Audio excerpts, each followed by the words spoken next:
Excuse me sir. আপনি? হ্যাঁ, আসুন আসুন, বসুন বসুন। হ্যাঁ বলুন, কী ব্যাপার? আমার ছেলের জন্য টিচার খুঁজতে আপনার কাছে এসেছিলাম। আমি শুনেছি আপনি টিউশনই পড়ান। অ্যাকচুয়ালি ম্যাম, টিউশন পড়ানো তো আমার পক্ষে সম্ভব নয়। আমার অ্যাকচুয়ালি অনেক এখন স্টুডেন্টস, সো আমি আলাদা করে সময় বের করতে পারবো না। স্যার বেশি লাগবে না, জাস্ট 1 সেকেন্ড পড়াবেন। জানি আপনার খুব সময় কম, আপনার অনেক স্টুডেন্টস। স্যার আমি স্যার খুঁজে পাচ্ছি না, সো প্লিজ শুধু 1 সেকেন্ড পড়িয়ে আসবেন আমার ছেলেকে। 1 সেকেন্ড? ঠিক আছে ম্যাম, তাহলে আমি দেখছি। আর তাহলে টাকার ব্যাপারটাও বললে খুব ভালো হয়। টাকা? আপনি আমাকে 5,000 টাকা দেবেন তাহলে। 5,000 কেন? আমি তো আপনাকে ভাবছি 1 কোটি টাকা দেবো। আপনার 1 সেকেন্ডের দাম অন্ততপক্ষে আমি 1 কোটি কমে তো দিতেই পারবো না, প্লিজ স্যার।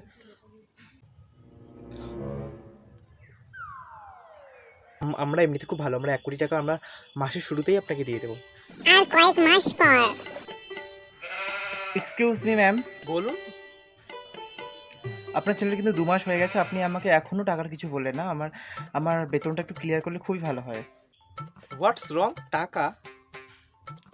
আপনি কিসের টাকা পাবেন?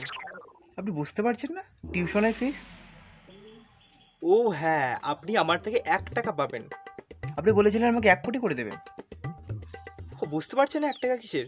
আরে আপনি আমার ছেলেকে 24 ঘন্টার মধ্যে মাত্র 23 ঘন্টা পড়িয়েছেন। 23 ঘন্টা পড়িয়ে কোন টিচারটা টাকা নেয়?